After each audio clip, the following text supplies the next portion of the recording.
Chefeteers, I'm Chef Nakia and I want you to be more confident in the kitchen. And if you are hosting a party soon and you're wondering what are the correct ways to keep my party food warm, then this video is for you. Today, I'll walk you through the factors that you need to keep in mind when determining how you are gonna keep your food warm, which food is the appropriate food to try to keep warm during a party, and then specific examples to show you some of the best ways I found to make sure that your guests can enjoy delicious, warm, high quality food and safe to eat food from the beginning of your party to the end.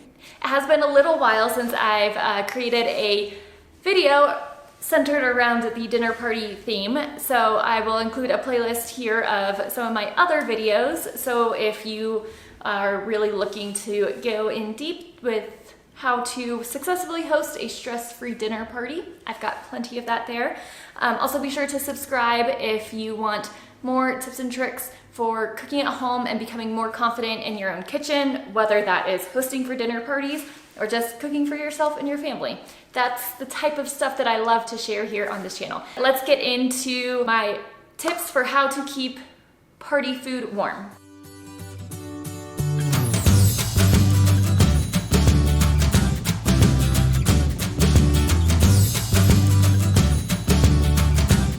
So you're hosting a party and you are preparing a lot of food for said party, and some of that food is going to be best served warm, hot and or warm, and you want to make sure that it stays peak quality during the entire time that your guests are going to want to be enjoying it. A few things to consider here before we get anywhere close to the specifics is what style of party serving style are you doing? I find that this concern about the food maybe not staying warm is most applicable during a buffet style service. So during the party, people are serving themselves this food out of larger serving dishes and then taking that plate, sitting down at the table and eating.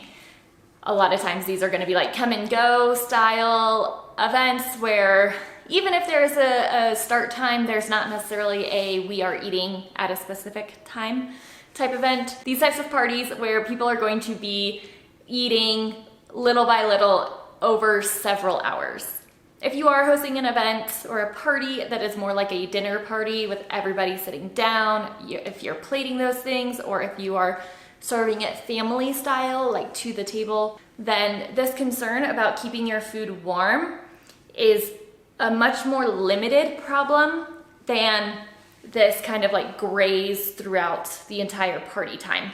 Column A, a little bit of column B, where there are some foods that maybe you are going to serve hot and fresh, everybody sitting down eating at the same time, and then there will be other snacks or finger foods that people will just continue to snack on throughout the time. And now, regardless of which style, first understanding the temperature danger zone is extremely important. The temperature danger zone is between 40 degrees Fahrenheit and 140 degrees Fahrenheit. This is the temperature at which yeast and mold and bacteria are really happy. So when they are nice and warm in this warm environment between 40 degrees and 140 degrees, they are multiplying like crazy. And that is where your foodborne illness is going to come from. The warmer that you get, the more quickly those bacteria will be multiplying. And then typically once you get above that 140 degree mark, that temperature is going to be hot enough to kill off that bacteria. And so that's why, for example, when we're cooking chicken, we always want to make sure we cook it up to 165 to make sure that the potential harmful bacteria is killed off. The problem though is that there's always microorganisms floating through the air here, and so just because you cooked a food to a high enough temperature does not mean that it cannot get recontaminated as it is sitting out. So that is why we have a strict rule in the kitchen world that you never let your food, your potentially hazardous food, set in the temperature danger zone for longer than 2 hours. And it's not to say that an hour and 59 minutes, you're totally safe, you're not gonna get any foodborne illness, and at 2 hours and 1 minute, you definitely are. You gotta draw a line in the sand somewhere, so let's draw it at 2 hours. That's past the point of acceptability. Always keep in mind that 2 hour time frame. Now, what are potentially hazardous foods? Y'all, it's a lot. Any meat, fish, animal product, dairy product, those are going to be potentially hazardous foods.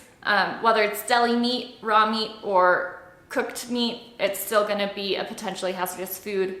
Cooked vegetables, cooked starches like rice or pasta, cooked fruits, all of these things are considered potentially hazardous foods. So if you have an apple just sitting on the countertop like this, you know, the skin is still nice and intact, this is not going to be considered a potentially hazardous food, but the moment that you slice into it, exposing that juice and allowing that bacteria into the flesh of the skin, now this is considered a potentially hazardous food.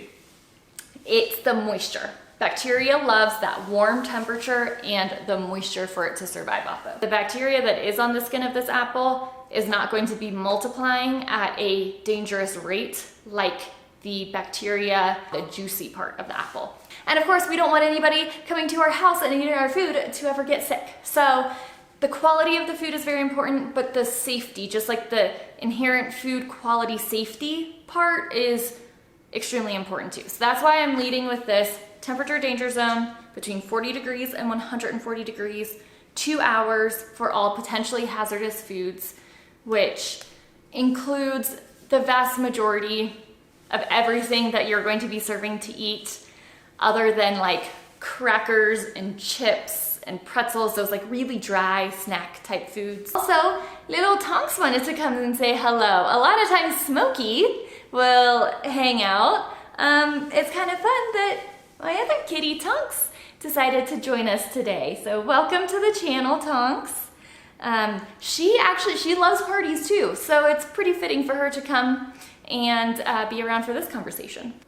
So if you are hosting people for the type of party where everyone's sitting down and eating all together at the same time, then some things that you want to consider is any of your food prep.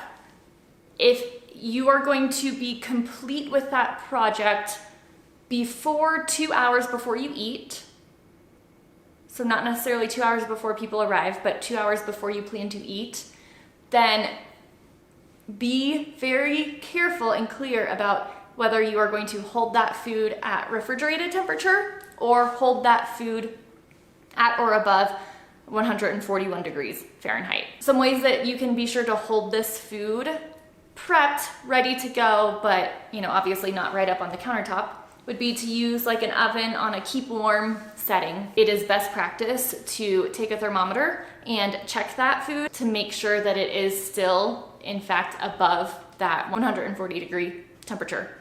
And this is the other thing, is that 2 hours, that is 2 cumulative hours of it being in the temperature danger zone that could cause concerns for the overall safety of your food. Now, you know me with hosting dinner parties, I like to make them stress-free, so I do like to prep as much as possible ahead of time.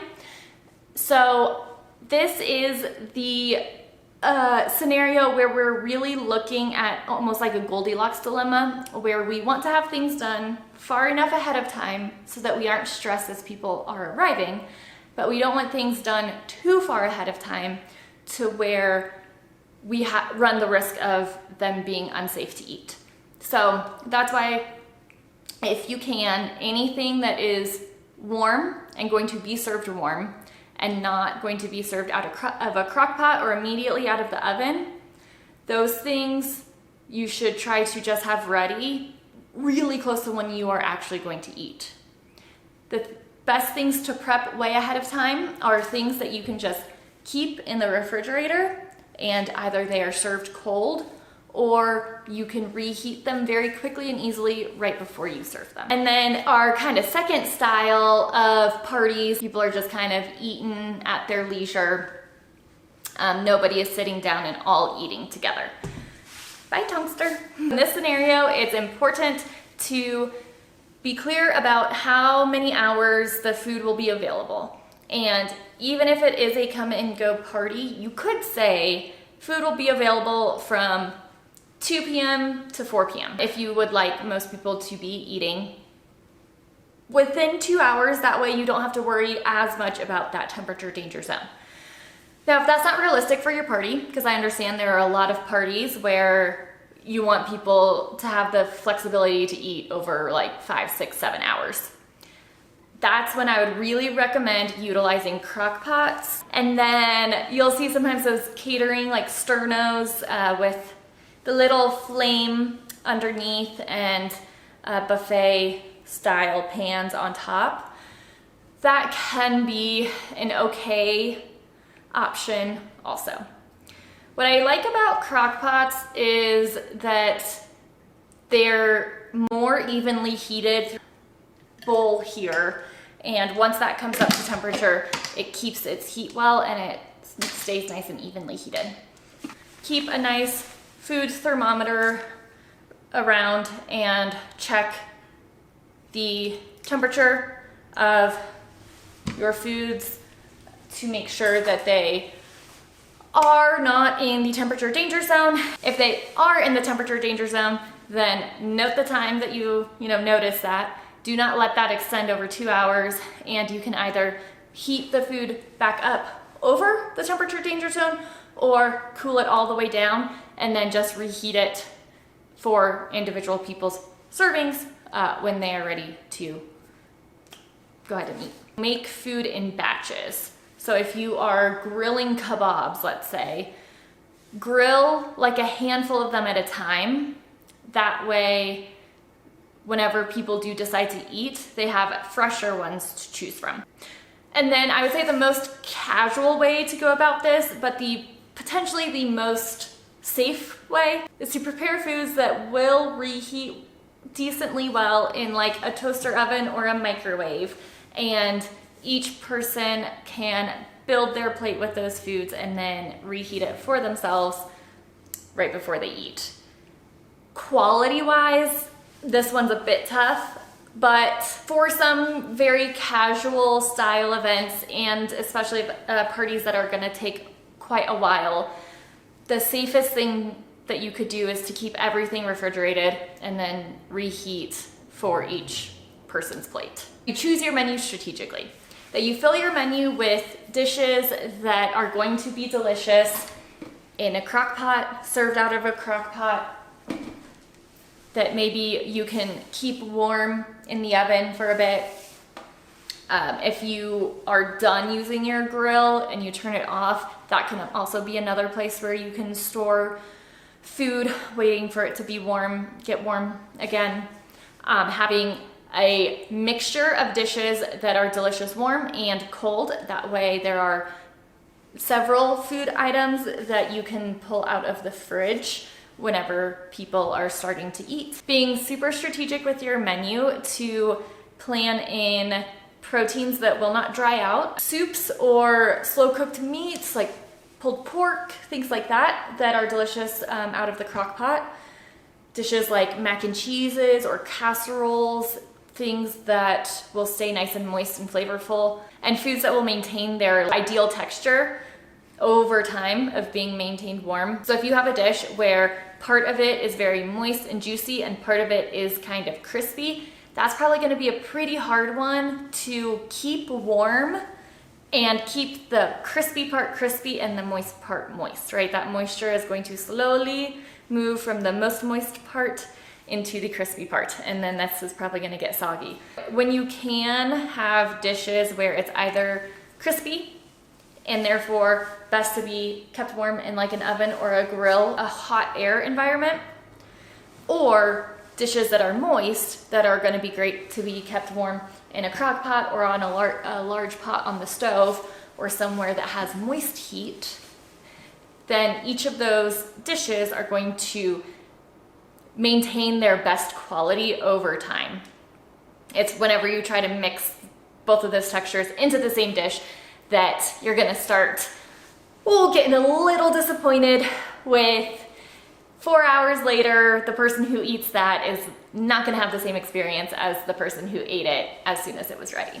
And then of course there are those kind of like hybrid compound events where you may all be sitting down for a meal together, but then you also have snacks and other things that people can eat at their leisure throughout the party.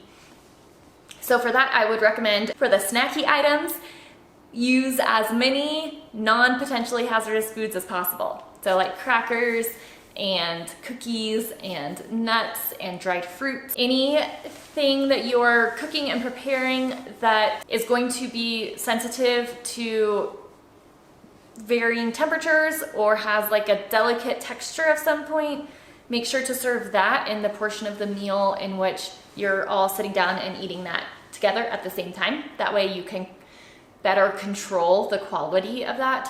And then my last tip for this is you don't necessarily have to have the same food available for grazing the entire time of the party. So for example, you could start with like a veggie tray and a spinach and artichoke dip in a crock-pot style thing like this. And then after an hour and a half, if anything hasn't been eaten yet, you might, try and encourage people to eat that up in the next 10 minutes or so. And then you could pull out another tray of goodies from the refrigerator. So that has been kept nice and cold under that 40 degrees. And now it's out for people to graze on. Maybe it is a fresh cut fruit platter. And then maybe at that time you could also heat up like a buffalo chicken dip. Now that has like a 2-hour time limit that has started. You could have a third or even fourth round if your party is lasting like 7 or 8 hours. And this way you don't risk something that's been sitting out for 4 or 5 hours accidentally getting your guests sick. And it's easy to, keep track of what goes out when and what needs to be cleaned up within the 2 hours. So just very fast, a few of my like favorite gadgets or technologies, I suppose, to help keep things warm. Crock-pot style, slow cookers, ovens with like a keep warm setting on your stove. A lot of times there will be like a melt or a keep warm setting on your stove. So a pot over that is great. I have seen these like warming pads. They're like electric pads, almost like an electric blanket, but smaller. These I would use just to keep your food a little bit warmer, but I would not rely on these to keep them like in a safe to eat temperature. So I would use it for the quality, but I would still start that 2-hour timer because it's going to keep it warm, but it's going to keep it right there in the middle of the temperature danger zone. And then another thing you may have seen are those like lamps. A lot of times if you go to a buffet and somebody is like slicing prime rib or something like that, they might have a little clamp. It looks kind of like a desk lamp, but it is a heat lamp. So you could also get some of those for your setup. However, that's another thing that I would monitor the temperature with a thermometer closely, because it's another one that is not going to be the most consistent at keeping your food warm. Whatever is directly under that lamp is going to be very different temperature than what is off to the side just a little bit. And then the last one is that kind of classic buffet setup with the sternos and those hotel pans. Make sure that whenever you are setting something like that up, you have 2 pans. So the first pan should have a 1/2 inch or so of water under it, and then the pan that holds your food goes on top of that. And water helps to make sure that the heat from the sterno flame is more evenly distributed. If you just put the sterno under your pan of food, then this center part of that pan of food is going to get pretty warm, but your edges over here won't be getting very much warmth. Now, I'm not saying that you need to go to like a club store or a kitchen supply store and purchase those for every party that you host. I hope that a lot of the ideas that I gave you today help you so that you feel confident being able to keep your party food warm and safe to eat with hopefully the things that you already have on hand. Let me know what questions you have. If you are getting ready to host a dinner party soon and you'd like a second set of eyes on your menu or some specific recommendations for how to best serve those specific dishes or anything, just let me know. I love helping you guys with that. Thank you so much, Chefeteers, for hanging out. I hope that you cook something really delicious and joyful soon, and I hope that you find some opportunities to share that with the people in your life who you can't wait to have a dinner party with. All right, thank you, Chefeteers.